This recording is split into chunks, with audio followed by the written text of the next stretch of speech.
Let's cross to the Wimmera Man Cave and catch up with Tim Blair. Tim, you're freely liberated right across Victoria now. That's right. We might be speaking next week from beyond the cave. I've been imprisoned here now for several months. You might be under a kind of a self-imposed post-COVID lockdown. I'm keeping the lockdown spirit going, man. Yeah. You're a true Victorian. You're really coming through. Hey, I thought one of the way to look at the Daniel Andrews regime would be to share some of the work in the past of our great mate Johannes Leek.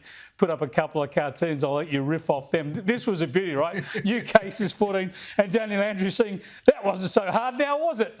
The whole place in ruins. I think that was drawn during summer.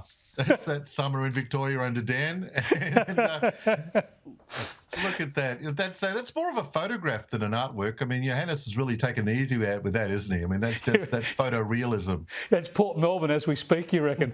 I love this one where you've got a sort of Dan Andrews, the vivisectionist, with Victoria up on the wall. Oh, I'm not finished with you, not by a long shot.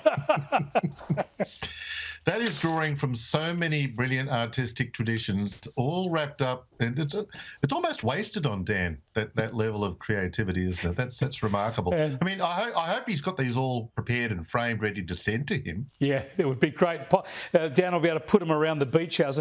Talking about you still being locked in the man cave, this cartoon where Johannes combined Easter and the lockdowns is just surprised as Jesus is resurrected. Don't even think about it, he's told, before he dares step outside. I mean, you've got to remind yourself, Tim, your fellow Victorians were shot at with rubber bullets in protest. A pregnant woman arrested in her home for posting something online. Other people arrested in the streets for not wearing masks outdoors. It was literally insane.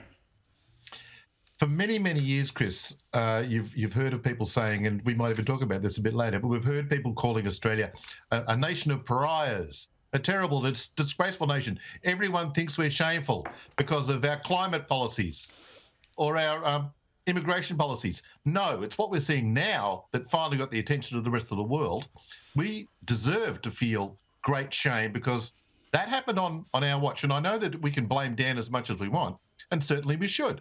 But seriously, this occurred under the watch of Australians. We accepted in large part these brutal. I mean, look at the knee going in there. Jesus Christ, it's unbelievable. And the more that, I mean, I had American friends telling me who'd never really paid close attention at all to goings on in Australia, and across the board in the US, from Democrats to right-wing Republicans, from far left, whatever, they were all appalled by what was going on. Yeah, as you would be, because it was a police state. Yeah, and because it wasn't political, it was about they thought Australians were easygoing, the land of the fair go, sort of anti-establishment, and we gave them the impression that we were totally different. We learned a bit about ourselves, didn't we?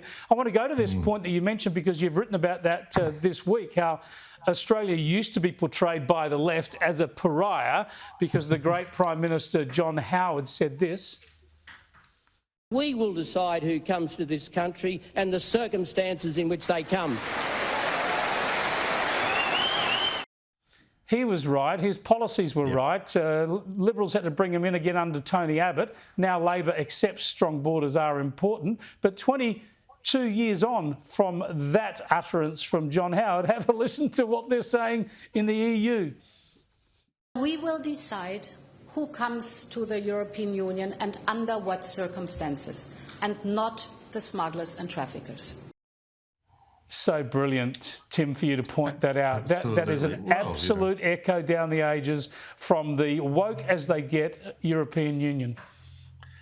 This follows, of course, massive waves of illegal immigration to various places. There's a particular island, an Italian-controlled island, normally has a population of 6,000 or so people. Now it's a population of 16,000 people because 10,000 of them are illegal immigrants. We're seeing, of course, illegal immigration storming Biden's United States from the southern borders there.